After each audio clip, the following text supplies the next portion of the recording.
Well,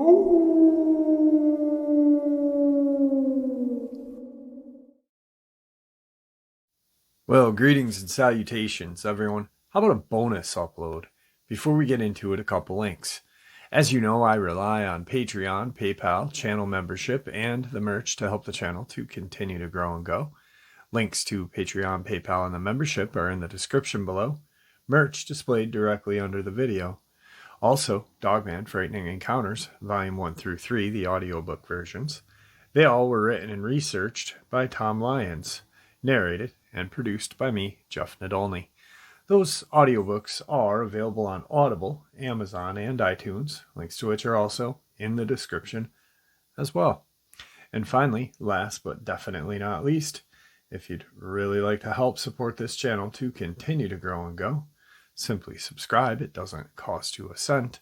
Click that like button. It takes half a second. If you don't want to miss out on any of the informative uploads I put out daily, click that bell icon, and folks, please leave a comment. Why? Well, because all of these things, they really do help this channel to continue to grow and go. And folks, they definitely do matter. Now, everyone, I have taken far too much of your time. Let's jump in to tonight's bonus, shall we? All right, guys, I just got done having a conversation with a gentleman and his wife in Georgia. Very interesting conversation, and it really shed a lot of light on one of these government cover-ups that I covered right when it occurred. For those new people that are new to the channel, I have been covering government cover-up attacks for about 4 years. Started with Brenda Hamilton, Christopher Whiteley, and many others. Corey Godsey even had a family friend come on the show about Corey Godsey, who's that young boy, 13 years old, Knott County, Kentucky. But this conversation I had has a lot of credence to what I said about this case that I'm going to share in tomorrow's upload. Just wanted to give you guys a bonus while I was working on tomorrow's upload, because my brain is going about 1,000 miles an hour right now. So let's check this out. All right, guys, it is a very dreary upstate New York fall day. I've got my pumpkin spiced coffee, and I've got some terrifying encounters and video to share with you. Not the coffee, just the videos and encounters. Let's get into them. And tonight's first encounter. I'll start off by saying I've never really believed in anything paranormal. I'm a pretty science-based guy. I always look for a logical explanation, and I still am for this experience. I live just south of Charleston, South Carolina. I haven't had much time for leisure with work in the past year. I've been having to accept some pretty awful shifts to get by with the pandemic. So I've lost my ability to go on my evening walks, which are a method of stress release for me. It had been a while since I was able to go on one. So a couple of nights ago, I decided to just go on a late night walk. I put on my headlamp and decided to take a path I hadn't in ages. There's a small path near the back of my neighborhood that goes about 4 miles deep into the woods. My plan was to walk about 1.5 miles in and take the parallel path to come back out. I make it down around 1.3 miles according to the Fitbit, and I start getting the feeling like I'm being watched. I turn off my headlamp and sit and listen. At this point, I'm concerned there's a guy following me who is up to no good. I hear clear footsteps in the leaves off the trail, and they've been behind me for about 5 minutes. I stopped thinking it was an animal or another walker and became worried, sitting there for maybe 3 to 4 minutes, and I hear nothing at all. I turn on my headlamp and decide to start walking quickly back home. 2 minutes later, I hear the footsteps again. This time, it's different. It sounds like 4 feet instead of 2 walking, and it's walking at the same increased speed I am. I turn around quickly with my headlamp and phone flashlight and point it behind me. Silence. I get angry and yell out, "Leave me alone. I'm going to call the police. And if you come at me, I've got a knife." Silence. I yell again, "Get out of here," and start walking towards where I heard the walking coming from.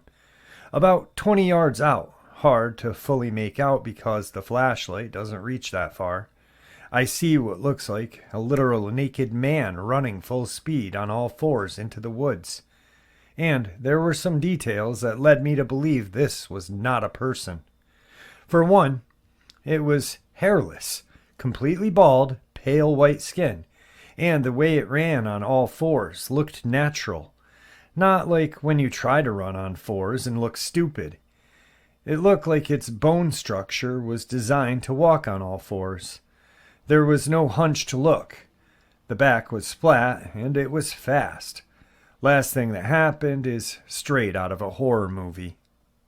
I hadn't heard anything in a while on my way back, but I kept turning around to be sure. With about 0.3 miles left to go until I was in the clear, I heard a mad dash through the leaves. I whip around and it stops on a dime. I see the edges of its head behind the tree. I yell out loudly, trying to intimidate it. What I heard next I will never forget for the rest of my life. It cackled like a monkey, a noise I've literally only heard in nature documentaries. The tone was that of mockery, a predator having fun. I didn't stick around and sprinted as fast as I could back home. I'd love to believe this was some prank or some rabid, bald, diseased coyote. But I got a pretty good look at it, and it was not. It had human feet and human hands, a human head, and a human-like buttocks. But nothing else about it was human. I called the police after and told them that there was a man following me. I didn't want to say some creature because they'd think I was crazy. They didn't find anything, but they did see quite a bit of activity in the leaves and dirt about 50 feet from where the trail was, leading far back into the woods before it got to a large stretch of grass, where no footprints were seen. Please, someone tell me I'm crazy, or that this is some elaborate prank or a deformed feral person. I don't know.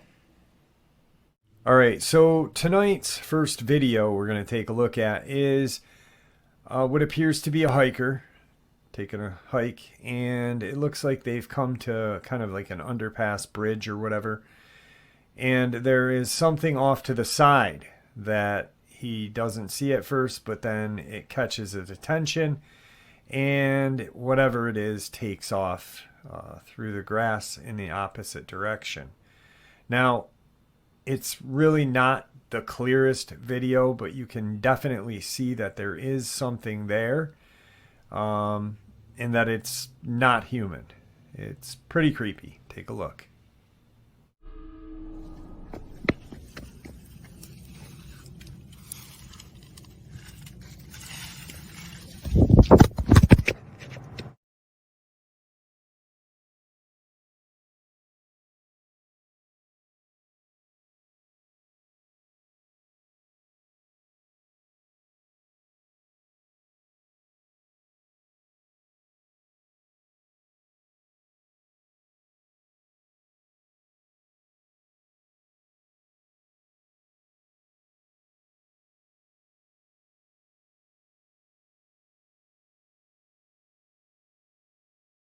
Very interesting video.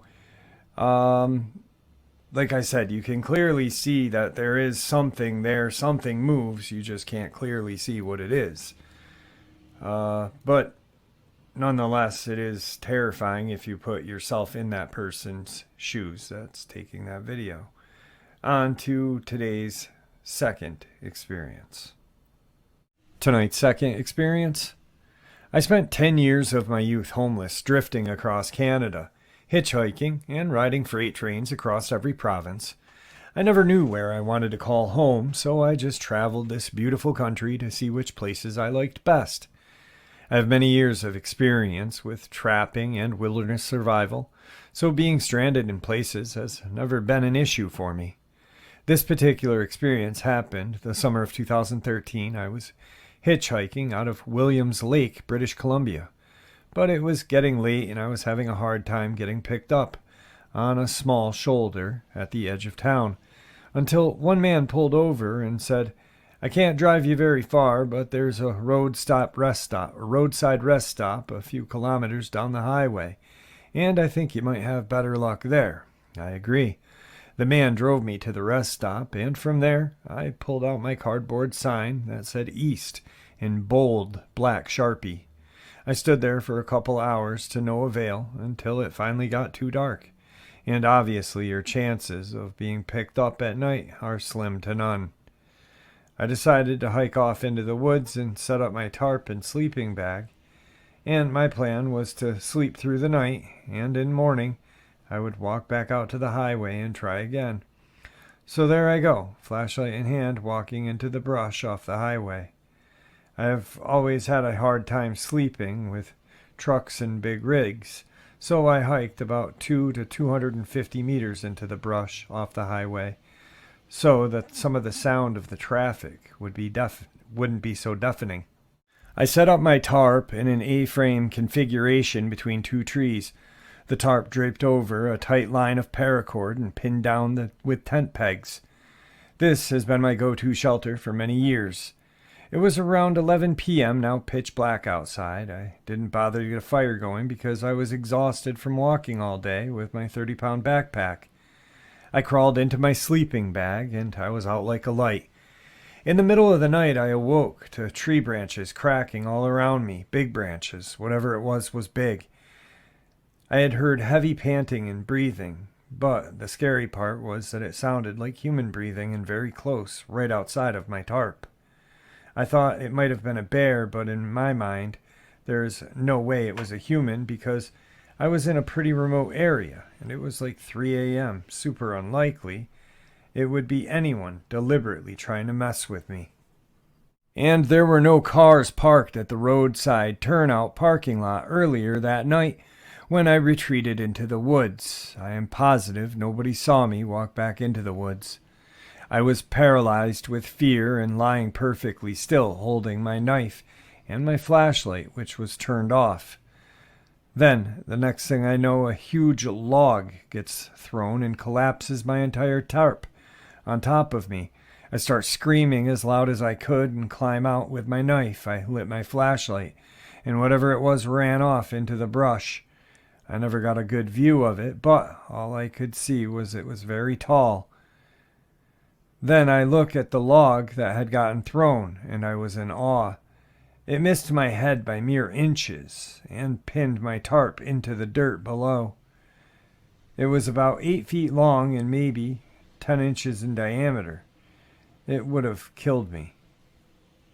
I built a fire using whatever sticks were lying around the small clearing where I had my camp. I kept looking in all directions with my flashlight. I was terrified. I figured if I had a fire, it may ward off whatever it was that had just thrown this log at me.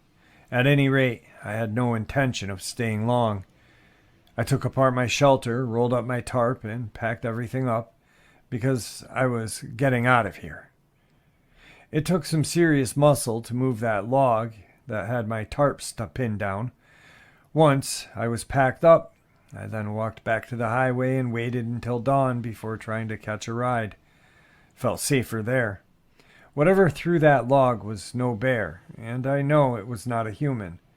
I initially thought the log might have been a broken off tree limb from the tree above me, but that was not the case. All the trees in my vicinity were alive and well. It was thrown. Williams Lake, British Columbia has been a known hotspot for Bigfoot sightings, and to this day, I am convinced that what I encountered that night was, the fact, a legendary Sasquatch. Alright guys, tonight's second video is a person camping. They're videoing this, and in their camper, they usually do like nature videos. In their, or on their kind of camper, they have outside cameras and an inside camera. Well, they hear this kind of strange noise outside of their camper and start looking at the monitor. And, well, here is what they saw. Did you see that thing? I wonder if the outside camera got it.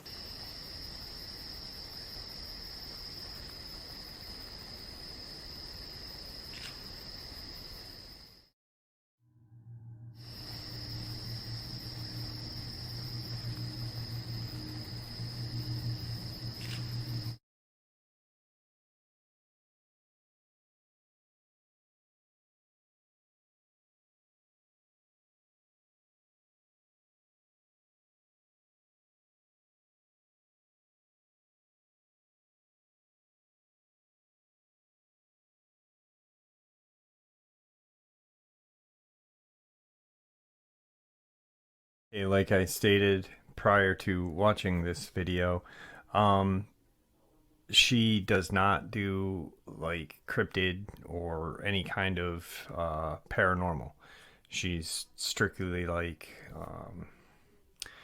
camping and holistic healing. So you can clearly see something moving very quickly in the background in the woods. On to tonight's third experience. Tonight's third experience. The setting is an extremely rural house in eastern Kentucky, the kind of place where you would have to drive 20 miles to get to civilization. A young girl around the age of 10 is playing fetch with a 90-pound German Shepherd police dog that had just been retired from the force. The girl threw the ball, and it hit a tree right to her, sending it behind her. The dog charged off behind her to get the ball. Just then the dog's body was thrown past her and hit a tree with a loud thud, knocking it unconscious. Then a hard object slammed into the back of her head, knocking her out. When she awoke, she recognized the terrain, and she knew she was deep in the woods. She also felt her body getting dragged along the forest floor, pulled by the back of her hair. The young girl screamed, scaring whatever was dragging her, making the entity drop her. She then ran off back in the direction of her home. She turned her head to see a pale white, emaciated figure with black eyes chasing after rapidly gaining ground. This creature caught up to the little girl and grabbed the front of her hair. With her kicking and screaming into the woods, the little girl struggled in vain to get away, but the animal was too strong for her. The crawler dragged her into the riverbed and dunked her head into the water, attempting to drown her. Then she heard a loud cracking sound, loud enough to be heard underwater. The crawler had let her go. She pulled her head out of the water to see the police dog with a vice-like grip firm on the crawler's upper forearm.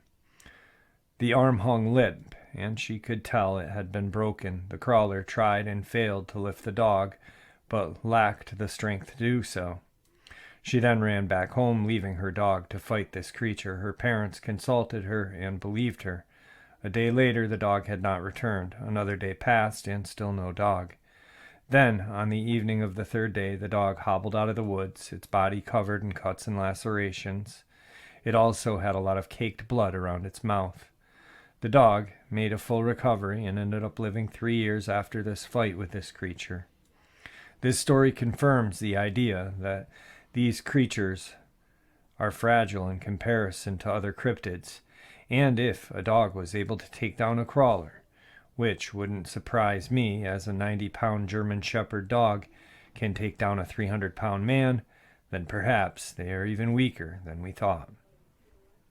Tonight's third video is a urban explorer going into a tunnel, and at first he hears this kind of god-awful screech. Then he turns and runs after seeing some sort of large, very creepy cryptid.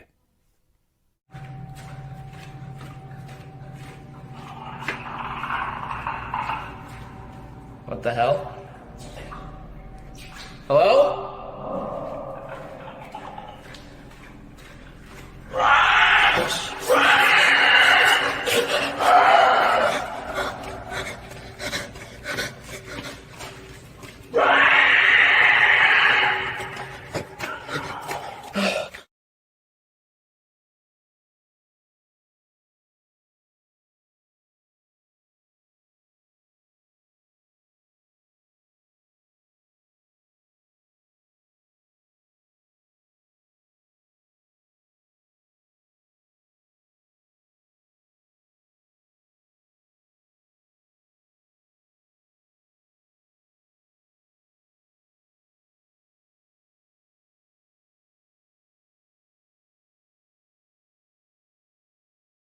tonight's final encounter.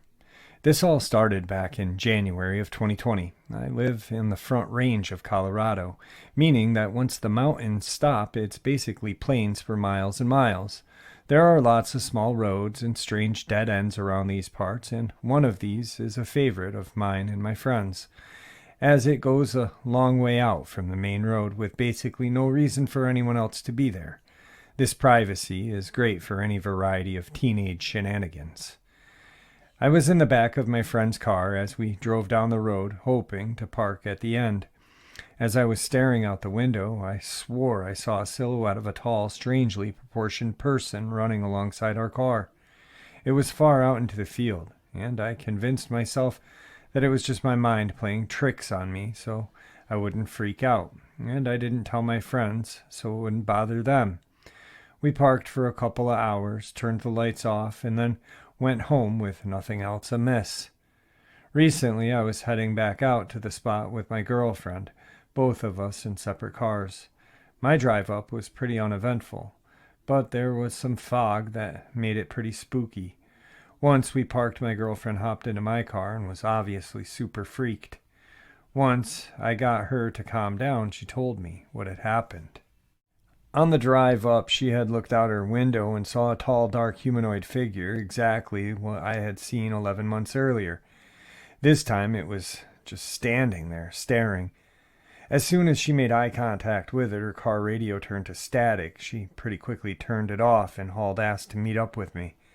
I cannot stress enough how little she believes in the supernatural, so seeing her as freaked out as she was definitely left me uneasy. I helped calm her down and then hopped out of the car to take a leak. I know, literally the stupidest move ever, but at the time I hadn't remembered what had happened to me previously. While I was out there, I definitely felt like something was watching me. But I'm generally an anxious person, so I brushed it off. As I was the only one going to be out there for like 30 seconds. When I stood up and went back to the car, my girlfriend looked absolutely terrified, and she was staring over my shoulder, not at me. My first thought wasn't anything supernatural. We're both girls. So I assumed some creepy whatever had crawled out of the grass and was standing right behind me, wanting to hurt us. When I tell you I flew into the driver's seat, I mean it. My flight reaction was 100%. Once I slammed the door, I looked over at her and yelled, "What?" As far as I could tell, there wasn't anyone there. She told me that she heard a faint female voice coming from the grass exactly like ours.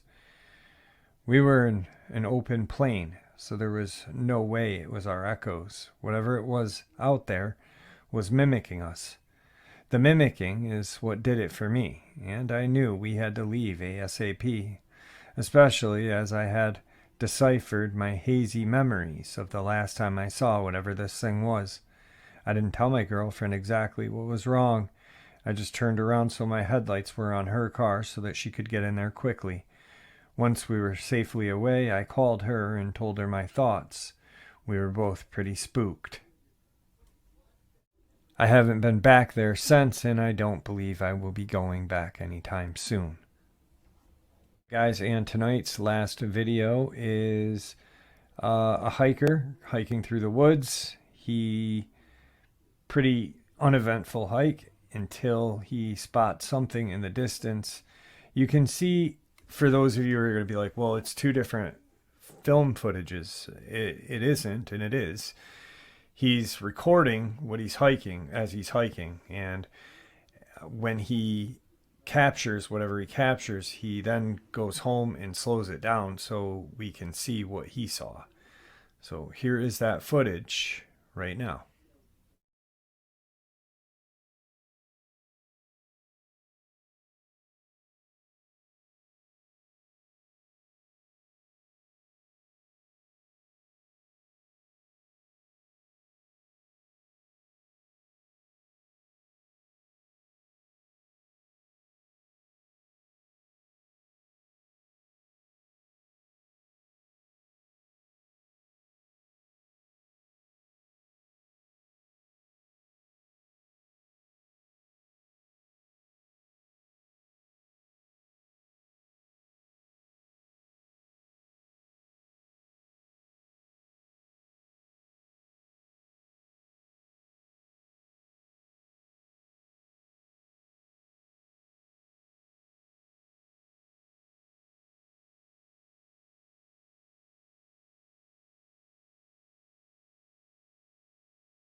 All right, guys, like I say in every video that contains video clips, these aren't mine. I don't back them 100%. I'm just sharing them. One video that I do back 100% is Kirk Stokes, which I shared the other day. And the two that I had taken while I was up where Tom Mezek disappeared.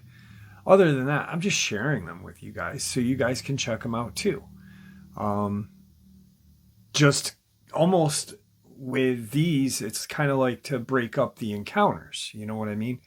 And for you guys to just share your opinions on them. I have no say. I'm not ever going to say if I believe they're real or not. And I hope you enjoyed it.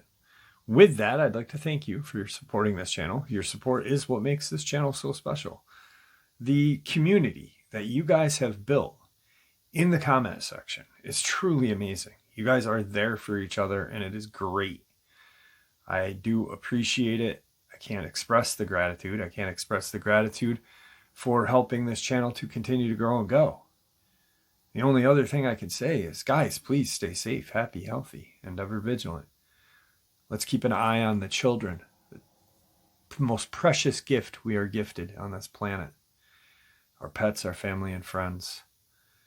With that being said, God bless you all, and have a great night.